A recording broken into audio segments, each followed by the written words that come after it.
You want to talk about resilience? You want to talk about reloading? Hey, let's be comfortable being uncomfortable. Yes, sir. That's who we are. I got to give one game ball to the walk-off.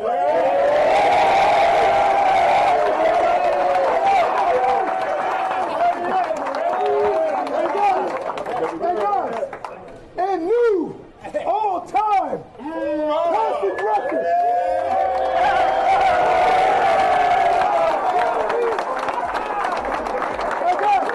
In another lifetime, Raheem Morris was the head coach of the Tampa Bay Buccaneers. It's his first game with his former team. Yeah,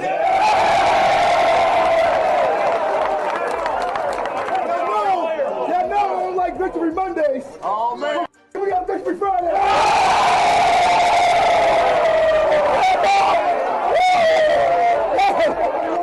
On me, 1, 2, 3.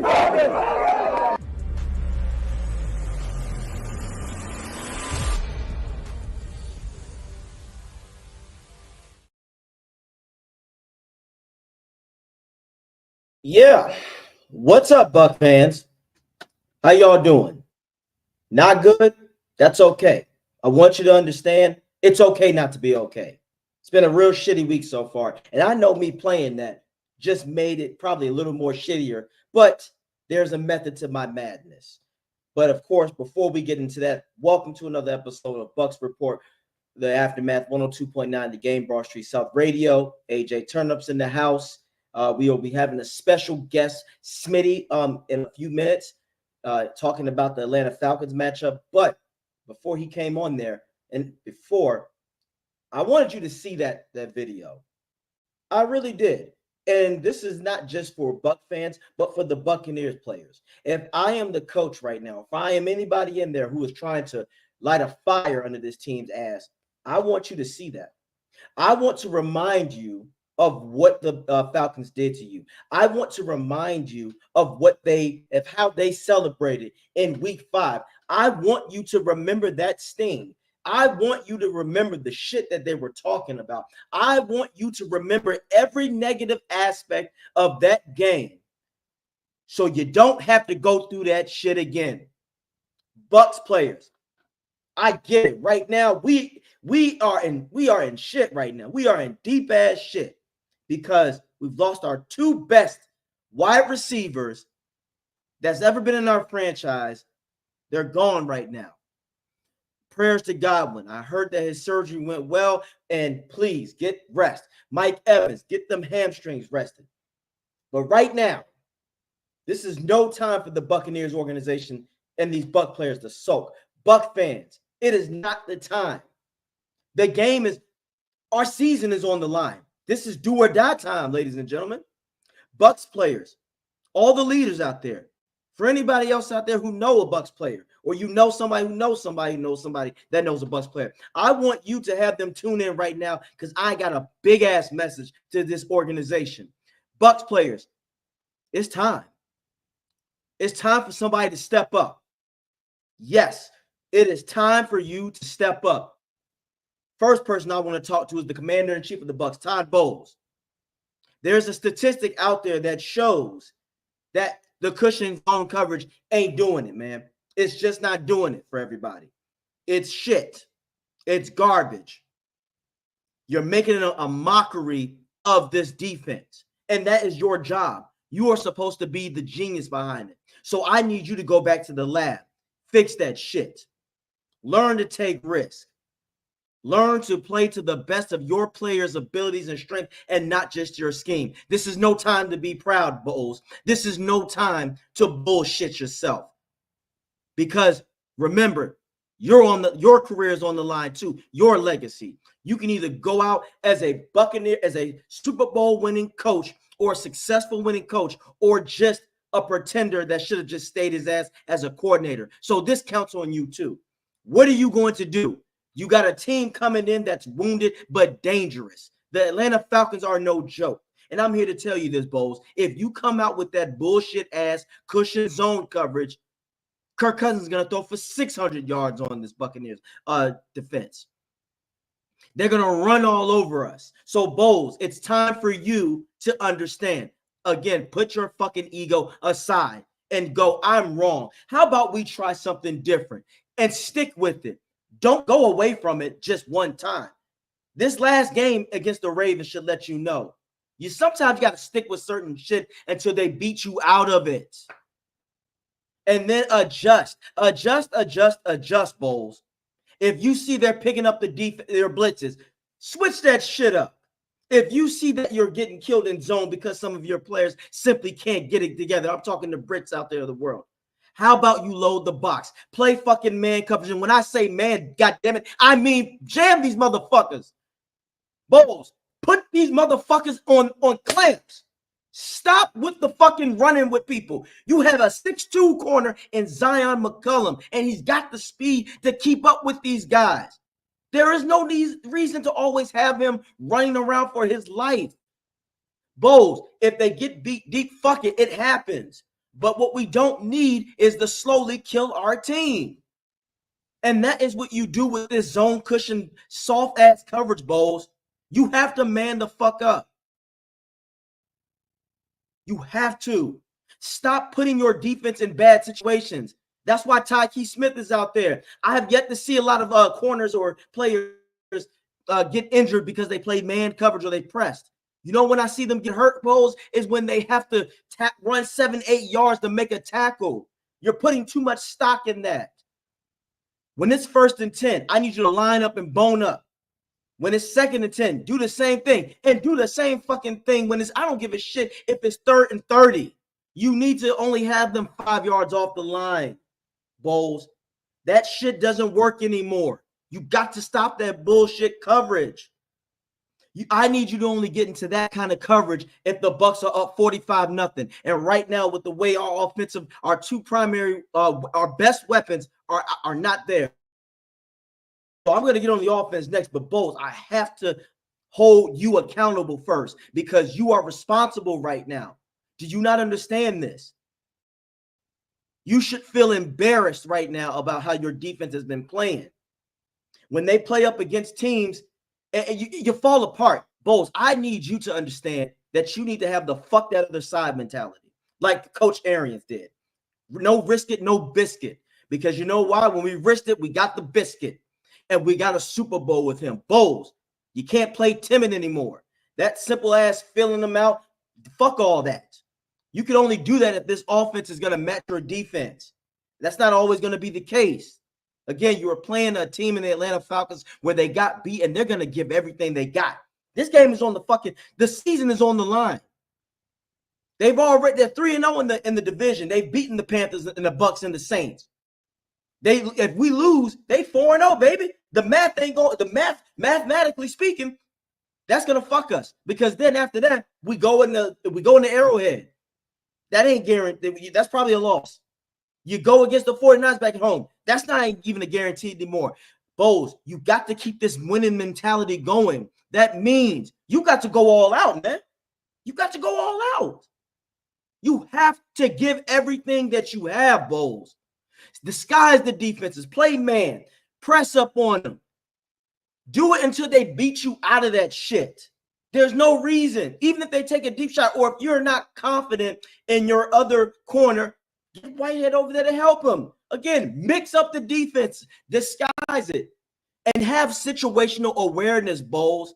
That's what I need you to do, Bowles. I need you to have situational awareness because I am still pissed at you about this Chris Godwin shit. Because if you would have had the urgency 2 quarters ago, we wouldn't even have been in that situation. You got to understand situational awareness and adjustment, Bowles. And sometimes you don't switch the shit up. If something is working, make them beat you out of it. Make them beat you out of it, Bowles. So if the man press coverage is working, stick to it until it doesn't work anymore. Until it's a liability, Bowles. That's when you make the adjustment. So, Bowles, this is on you. Again, your legacy is on the line. It really is. Are you a true leader and a coach, or are you a defensive coordinator? Should you have stayed in that position? Because right now, we can't afford to lose this game. You got to come out there swinging. Fuck a jab. You need to make the haymakers and uppercuts in this bitch. I want you to be, look, you need to, your whole mindset should be put Kirk Cousins on his ass. Your mindset is knock Drake London the fuck out of his route running. Disrupt that shit. Make him to what he is, just an average to above average receiver. Stop making Kirk Cousins look like Joe Montana out this motherfucker. Get your shit together, Bowles. We need you on this. You want me to have my full support? You got to show me. You got to show me. Because right now I'm on the fence. And I'm a big Bucs fan. I'm a big believer. But there's certain shit that I'm going to be real. I don't agree with everything. You got to get it together. And you got to make shit happen, Bowles. So get out there and make it happen. Be aggressive. You know what to do. The statistics is out there, bro. They got your number. Cushion coverage ain't shit. Cushion coverage just equals a slow and painful death. Make it happen. You have this. You have the talent at your disposal with Vita Vea, Canty, Logan Hall, Golston. You have Levante David. You have Britt when it comes to this. Have him stuff the run. So make it happen, Bowles. You have to make this defense come alive. And by doing that, put your pride away. Play to the best of their abilities and not your scheme. This is not about you anymore. Remember, this game is on the line. This team, it's all or nothing. All or nothing, people. All or nothing, Bucs players. So I hope you all this week are soul searching. Win this for your brother Godwin. Win this for your brother Mike Evans. Win this for everyone out there. Win this for Tampa. Come out swinging, baby. We need this. We win this game. We keep our spirits alive. For all you know, if we beat the Falcons, we can put them on a tailspin. Because then psychologically for them, losing 2 in a row won't be good. It's your time, Bucs. What you gonna do with it, Bowles? Bowles, I need you to step up. Get that defense right. You need to be ruthless. Ruthless, damn it. Now, when it comes to the offense, Cohen, you're gonna have to call the fucking plays out of your life, which means you definitely need to utilize this offense. Because now, my personal opinion, of course, I wanted you all to go out there and get a receiver in Cup or Hopkins, but hey, it is what it is at that point. You can't mail it in. After I just said what I said for Bowles, Cohen, this goes for you too. Cohen, you want to show us that you're a hell of an OC and you could possibly be a coach in this future? You're gonna have to bone up, get creative.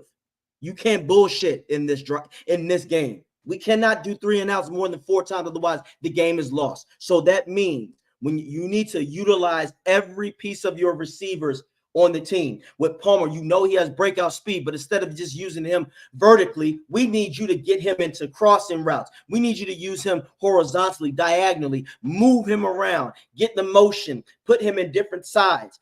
Have him do the crossing routes with him and McMillan. Get the short passing routes with Otten up the seam, or make him, again, Sterling Shepard. That's another guy. Set screens for him. Get this pass going. And then also the run game. If the running is there, stick with it. Again, Rashard White did his thing, but whoever is the hot fucking hand on offense, that's who you go with in the backfield, Cohen. This is not about, again, this is not about ego. This is not about, you got to get past your fucking selves. And that goes for the players too. We got a game to win. We coming against the Falcons. And the Falcons talk a lot of shit. I need you guys. I need you Buck players to lock in. McMillan, you got to step the fuck up. You have to step up. You've been looking lost. And I know you might have hit that rookie wall. I hope you can snap out of it because we need you. So in the first few series, Cohen, if you need to, dink and dunk your way. Ain't no shame in that. See what you got in your tight end, Devin Cope. He looks like he's a receiving tight end. You're going to have to utilize everybody. Run the spread. Get rollouts going. Baker Mayfield is a beast when it comes to making passes on the run. Don't always leave him in the pocket. And if you leave him in the pocket, damn it, make sure he already knows who's his first two options are. And again, in certain situations, don't let the play take too long to develop. I'm going to just be real. The first few series, you need to dink and dunk your way down the field. Unless you see something very specific. Because best believe, Cohen, they don't believe in our passing game. Best believe they're going to load that fucking box. Don't be surprised if they load that box. They're going to load that box. So it's up to you to decide how are you going to make the right play calls for this team. You're going to have to be super creative, Cohen. And like I said, you can't be predictable. And I think maybe like in my personal opinion, sometimes you need to establish more of a hurry up offense when you get in that red zone to throw them off balance. Get that going. You have players that can get separation in McMillan and Palmer. But again, back to that spread offense. You have got to utilize that, man. Again, you have to. Cohen, get that run game going. But also, like I said, set up screens. Utilize, how about this? How about you use Rashard White the same way that you were using Chris Godwin? And here's the beauty of it. Rashard at least can catch those, and we know he can make things happen as a running back when he gets the ball in his hands. You're going to have to throw everything out there. You're going to have to put out at least 10 new plays.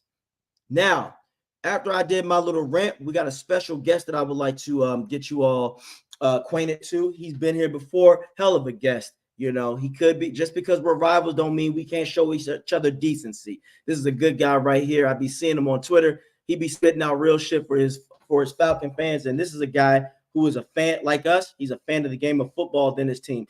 But with no further ado, let's bring up our boy Smooth Smitty. What's good? What's up, man? Long time no see. I know, man. It's been a minute, yo. It's been a minute out here, and I see you out here. You got a nice little following out there, my man, and you be tweeting and spitting that real. How you feeling though? Hey, man, I'm feeling good, man. Things happen in football, man. Losses gonna come, so we just got to bounce back this week, man. That's all. Oh, definitely, man. Look, this is the perfect time for y'all. The Bucs right now. Look, we are in injury hell right now. Godwin's gone. Evans is gone. Our linebacker, Britt, he's a liability in pass coverage. So, this is the time. If I'm the Falcons, you better strike now. So when it's hot. So, like, if you had to say as a Falcon fan, and also if you could read the minds of the coaches and the players, how do you think they're going to come into this game? Unlike last game, man, where it seemed like we just slid into the front door and just stood there, they got to be aware of everything that's going on.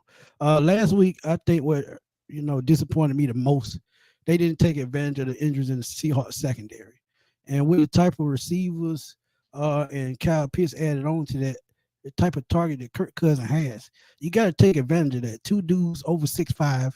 To go against to me just first and second year cornerbacks. You got to take advantage of that. Bijan had a pretty good game, had over 140 yards from scrimmage. But the passing game is what got them 3 straight wins. I think Kirk Cousins was on a hot streak. But the way they game plan for the Seahawks, it was just not a good game plan. And they fumbled the ball, man, because that was supposed to be a win.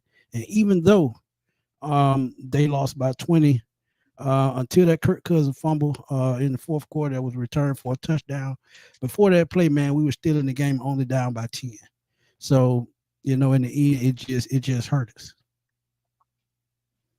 Yeah, man, I understand. It's one of those games that, now, don't get me wrong, I picked y'all to lose, but the reason why wasn't because I just don't like the Falcons. I saw that the Seahawks, when you know this, you've seen this. When you play teams like that are on a losing streak, that shows that they can be desperate. And people don't realize the Seahawks are still in it. The 49ers are not looking promising. The Rams, they might be cooked. Cardinals, do I have to explain? If when you go in there with certain teams like that, when you play them, you have to have a sense of urgency. I didn't see that from the Falcons. I had a feeling that like, man, Falcons might mess around and lay an egg because put it this way, y'all lost to the Seahawks as our comparison when we lost to the Broncos. So if you had a message that you want to give to the Falcons players, this is a good platform to spit it out there. What do you want to say to the Falcons players? Just simple, man. Y'all, you let yourself down last week. This week, like you said, we had to come in with a sense of urgency. And what I think they have to do in this game is jump out to a fast start. And if they can do that, man, and make Tampa one-dimensional, I think they have a grand chance of winning. Because I'm going to be honest with you, man. Even though Tampa has a lot of injuries, Bucky Irvin, Sean Tucker, and Rashad White scare me because we're giving up well over 130 yards rushing the game. So you have to have a sense of urgency against these guys. You got to have a sense of urgency against Baker Mayfield because even though y'all receivers are hurt, he was still making plays with his leg. And all he has to do is get the ball to Sterling Shepard, who he's familiar with from college. So that's somebody that he has on his side. You have Cade Otton, who had a 100-yard game last week at tight end. So a sense of urgency against this offense is going to be key. And also, I talked about Kirk Cousins just a little bit earlier. He has to have a sense of urgency to take care of business, man. The middle of the field, I think, is going to be open again, just like it was the first game. So I think he has to take advantage of that. That 509-yard performance. Not saying he's going to duplicate that, but he can put up nice numbers in this game enough to carry this team to a win. Yes, sir. I feel you. Well, in that case, though, I want to give me your football intake. What do you think that they have to do against this Todd Bowles defense in order for them? Do you think they should just replicate what they did last time they played, in your opinion? No. I think you got to stick to your bread and butter, man. That's running the football. As I said, Bijan had 140 yards from scrimmage. You got to blend in Tyler Algier a little bit and wear this defense down. If you can get that replication of a 200-yard game against the Carolina Panthers, that's a recipe for a win because as we always talk about on the 95 North Sports Machine, Kirk Cousins play action is his bread and butter. So run game is your bread and butter as a team, as an offense. And you play right into Kirk Cousins' hands with the play action and the no huddle. And with, like I said, with the injuries, that's going to be tough for Tampa Bay to cover. Yeah, they still have a couple of pieces on their defensive line, their front seven, but the secondary is banged up. Jamel Dean just went down with an injury. And Torrin Whitfield Jr. is still injured. So as I look at it, man, you have to take advantage of that. So run the football, control the clock, and when Kirk Cousins needs to strike, he has to strike. Amen. No, but I'll say this. If we come out there again and we play zone coverage like we did before, Kirk gonna throw for 600 yards. At this point, Kirk, look, there's a statistic that I would like you to, I want to read to you, my man. And this is from the Pewter Report. How bad are the Bucs in coverage last night against the Ravens? Not only did Lamar Jackson throw for 5 touchdowns and 281 yards, he completed 77% of his passes. Bucs only had 1 pass breakup the entire game. And what did he say? Soft zone defense is a recipe for disaster in Tampa Bay.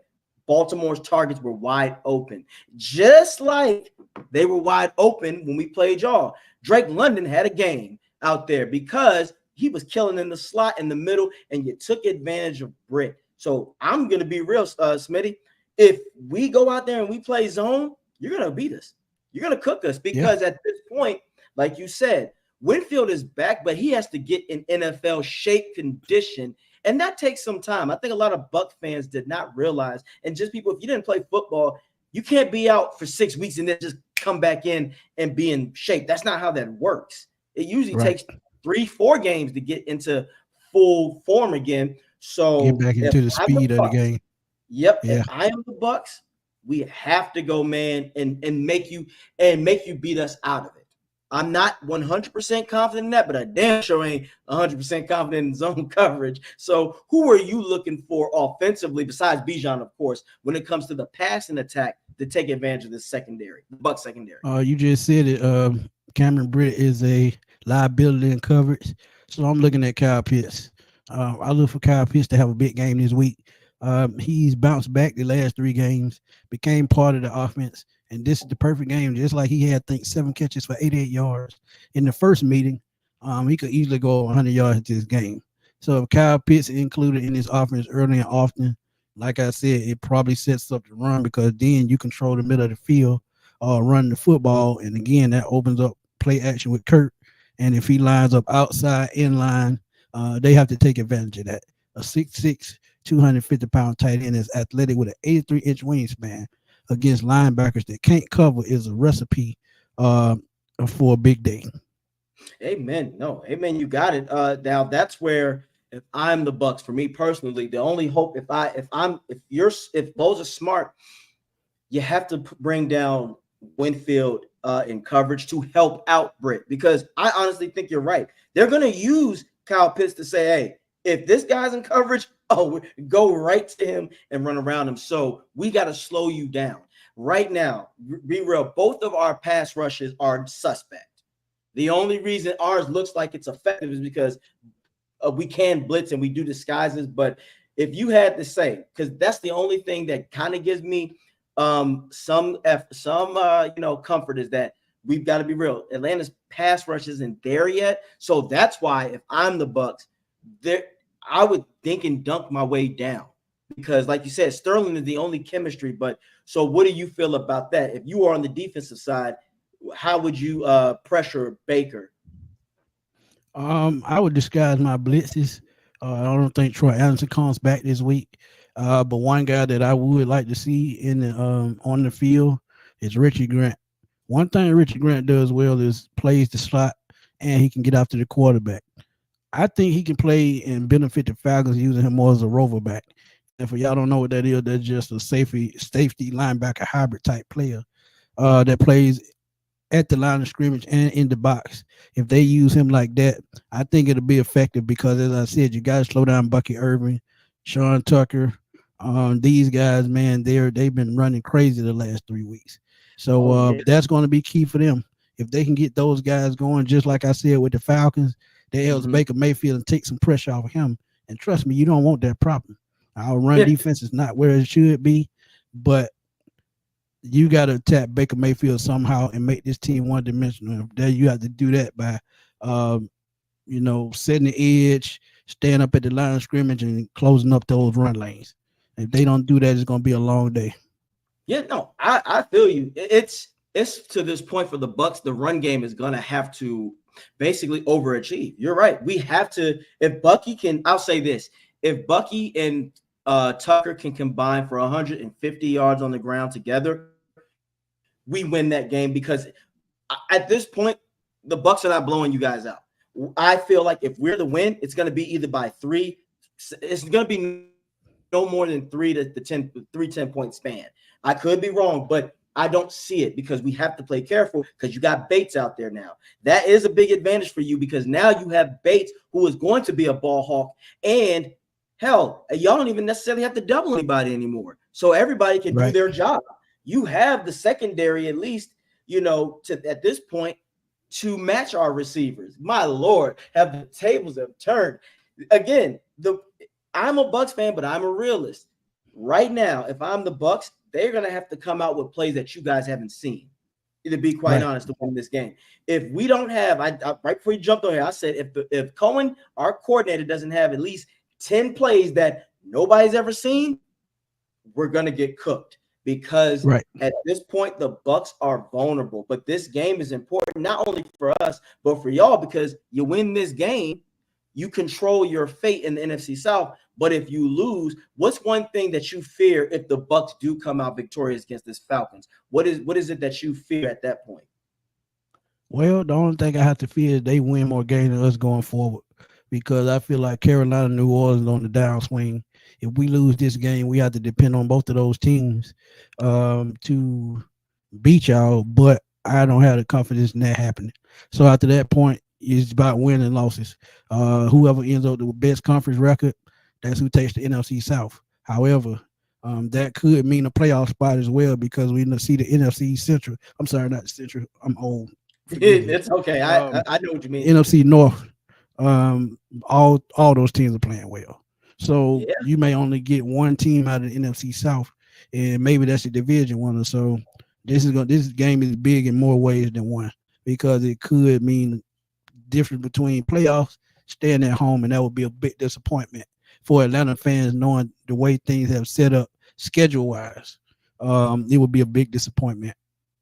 Yeah, no, you're absolutely right, because it would be sad to the point. Yeah, and it all depends on how the NFC North plays out. Now, from what I think Chicago and will start to come back down to earth. So is Minnesota. But you're right. Let's say if 3 of those teams have 10 plus wins, you're right. That only leaves one spot open. 3 of them will go, and then you have to worry about the AFC West. So one of them will go AFC East, then NFC. Yeah.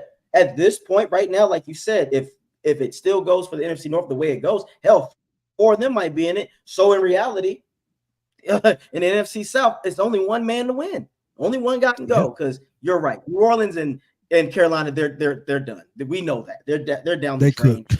They're cooked. Yeah. It's the Bucs and the Falcons that are fighting for something. Now, for you guys, you don't want to lose, because then a 2-game losing streak, that affects the mindset of, damn, we don't want to spiral. For the Bucs, if we lose, we're done, because mathematically, you guys will be 4-0 in the division, because you'll beat us twice. You've already beat the Saints and Carolina. So even mathematically, again, we'd have to win out. And that's why I think it is an important game. The Bucs have got to get out there. It's going to be important for both of you. So I think this is going to be a dog fight. This is going to be a dog fight, because both teams are saying, guys, we lost bad. We got to come out here and beat this team. Now, at first, y'all were coming to our house and it would be hostile environment. But now, with Godwin and Evans out, man, the advantage is to y'all, because at this point, it's, in a way, it's y'all game to lose. And one thing about it, we can't play down to the level of competition, and that's no slight to anybody. Sometimes, just like last week, you come in playing a team that's injured, on the downside, just like Seahawks lost 3 straight games. They came in there desperate, just like you said earlier. Tampa Bay is coming in with vengeance, losing that game in overtime the way they did the first time around 3 weeks ago. It's in the back of their mind. Hey, we can spoil their season if we take this game, and we can take control of our own destiny. But if we lose this game, guess what? Playoff chance to get just that slim. So, it's a must win for both teams. Yeah. And truly, both teams, the way they win this game is running the football. That's for both teams. Not only mine, I feel for Tampa too, because they take the pressure off these veteran quarterbacks. And I think it opens up their offense even more. And that's for Tampa Bay, because I still feel like they can move the ball down the field, just because Baker can use his legs and make plays on the run, something that Kirk Cousins can't do. So in that aspect, I feel like they have a slight advantage when running the football. I feel you. And I want to send this. I got to show you this little video, because I know you're gonna like this. This is a reminder of your commander in chief. I want to see, in your opinion, what was your reaction when you saw it?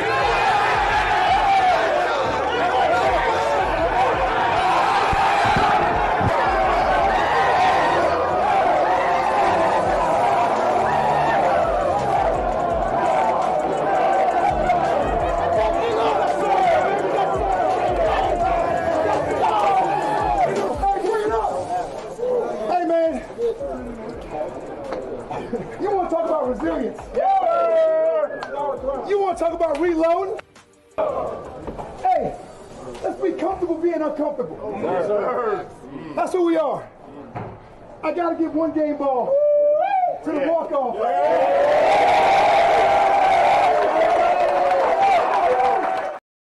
So, how did you feel about that? Like, what is your first instinct when you watched that video? I want to know what your train of thought is. I agree with him 100%. You got to be comfortable being uncomfortable because you're going to have game situations throughout the year, and especially in the playoffs. Playoffs are usually one-score games. So when you can pull out those type games in the regular season, it sets you up for the off season. So all they have to do is get into the dance, come with their best game, and have that same mindset. Because one thing about the NFL and one thing about the playoffs is two things that you have to have. You have to be able to run the football because you have to control the clock, and we don't know what the weather's going to look like. Two, you have to have a pass rush, something that we're struggling with right now. So if you have a pass rush in the run game, that's a recipe for a championship. Why? Because, like I said, the run game, you control the clock. Pass rush, you control the tempo of the game, whether they're going to be one-dimensional or they're going to be balanced. If you can make them one-dimensional, that helps you control the clock, and recipe for a win.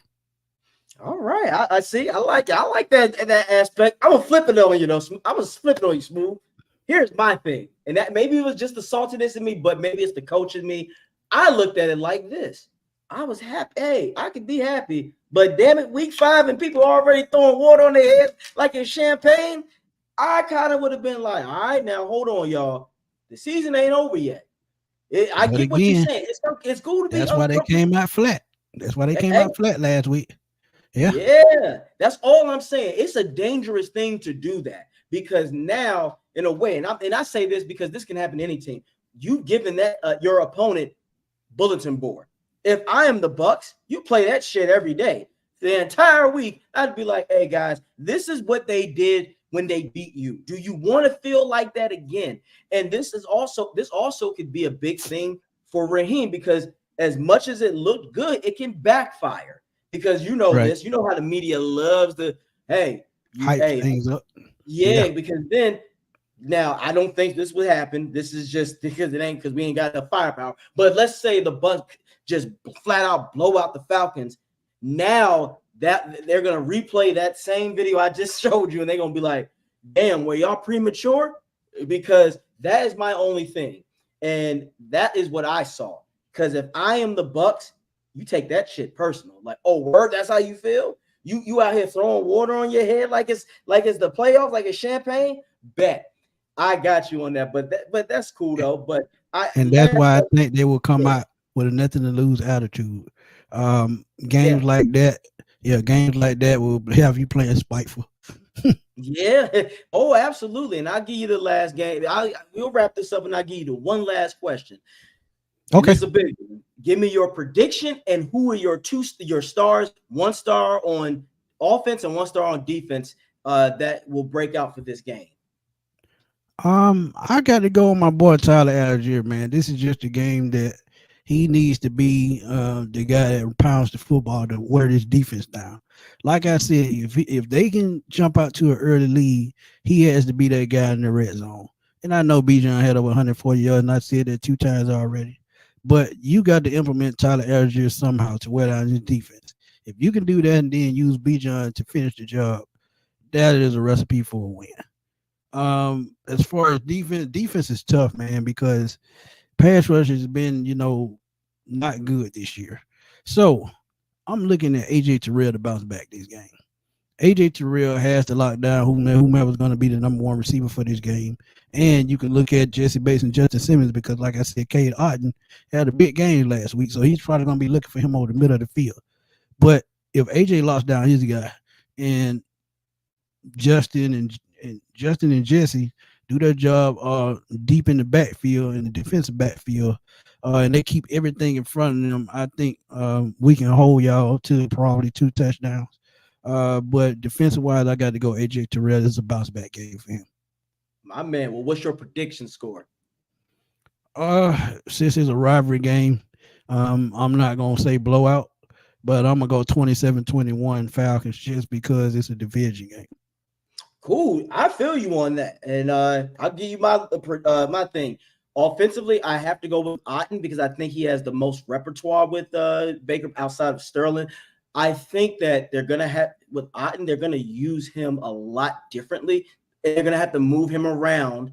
I wouldn't be surprised if they mess around and put him in a receiver position. We're gonna have to. So I do think that, but defensively, I gotta go with Kancey. Here's why. You already know that they're gonna be like, hey, lock up Vita. Kancey, he didn't play he wasn't playing that before. Right. He is the one who's gonna have to be the X factor in getting to Kirk before he can throw that ball off. Because I'm telling you, if our front seven don't come to play, oh man, it's going to be a long day. So I said this too. I said the Bucs the Bucs and Falcons. Now I said 27-24. The only reason I say it's a field goal, maybe by the Bucs, I say they maybe muster enough courage. And I do think this, hear me out, that Cousins is due to throw one bad interception that's going to be devastating. That's what I think what is the only reason. But with all that being said, y'all actually do have something to keep an eye out for. Matthew Bergeron was hurt last week with a neck injury, slight concussion. So his status is unknown for this game. So if he does not play, that could be big because Elijah Wilkinson played with this team year before last, and started until he got hurt, played very well. So if he can go this Sunday against the Bucs, I think Matthew Bergeron won't be a bigger loss if Wilkinson plays. But if who played last week at guard, Hinton. If Hinton plays this week, Kansas is going to have a big game. So in that case, you will see Kurt with 3 to 5 step drop the whole game. Damn. Well, we definitely gonna see. But man, as always, Smitty, it's always good to have you on here, Smooth. Tell everybody where they can find you and if you got anything coming up. Yeah, man, they can find me on YouTube at Smitty Sports Machine. Every Tuesday I'm on the NFC South Roundtable. You can find it on YouTube as well, where I collab with Bucs, Saints, and Panthers content creators to do our weekly show, the weekly recap, and we do our weekly preview show and prediction show on Thursdays. We film it and show it on Thursdays, but you can also catch the 95 North Sports Machine tonight at the top of the hour at 8 o'clock.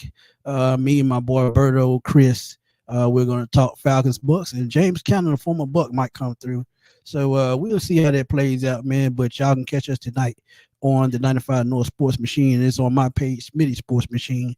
And Sundays after the game, y'all can catch the post-game show directly after the game where we talk, give you the recap on what our thoughts on the game. So, hey, we always around, man. We always talking Falcon football, and we have fun doing it, man. As always, man, pleasure talking to you, Smooth and Smitty. I will be checking you out. And look, I'm going to be down there. It's a Creamsicle game, so it's going to, man, look. Throwback. Hey, I'm a Falcon fan through and through, but those uniforms are some of my favorite, man. And I'm going to be honest, Reggie Carr was one of my favorite running backs growing up. Hey, there it is, guys. As again, just because we rivals don't mean we don't have respect. Look, of course, Vic is my dog. Vic is my dog, and Jamal Anderson. That was the band. Him and Terrell Davis. Running back, make it clear. Running back, not defensive end. Running back. Yeah, not defensive end. D. Jamal Anderson. I know young people out there, if you don't get it, him and Terrell Davis were the best in their business. Neck. And unfortunately, turf messed their knees up. And that's a whole nother conversation. But as always, Smitty, take care of yourself, brother. Appreciate you, AJ. Yes, sir. Guys, as always, it's always a pleasure talking to people like Smitty because he knows the game and loves it. And Louis, you're right. It's a must win. You're right, Louis. Hopefully this is a trap game for the Falcons. And yeah, the three-headed monster for the Tampa Bay Buccaneers definitely have to get out there and ball out. But again, like I said, if I'm the Bucs, that stuff is bulletin board. So as always, thank you all for tuning in on Bucs Report, The Aftermath on 102.9 The Game, Broad Street South Radio. Please, again, check out my YouTube channel. It's going down. I'm going to have a Bucs hype matchup video on It's About Bucking Time. So check that out. I appreciate you all and your time. And as always, go Bucs, go Bucs. I don't know what to say, really. 3 minutes to the biggest battle of our professional lives, all comes down to today. Either we heal as a team, or we're gonna crumble. Inch by inch, play by play, till we're finished. We're in hell right now, gentlemen. Believe me. And we can stay here, get the shit kicked out of us, or we can fight our way back into the light. We can climb out of hell. 1 inch at a time. Now, I can't do it for you. I'm too old. I look around, I see these young faces, and I think, I mean, I made every wrong choice a middle-aged man can make. I pissed away all my money, believe it or not. I chased off anyone who's ever loved me. And lately, I can't even stand the face I see in the mirror. You know, when you get old in life, things get taken from you. I mean, that's part of life. But you only learn that when you start losing stuff. You find out life's this game of inches. So is football. Because in either game, life or football, the margin for error is so small. I mean, 1/2 a step too late or too early, and you don't quite make it. 1/2 second too slow, too fast, you don't quite catch it. The inches we need are everywhere around us. They're in every break of the game, every minute, every second.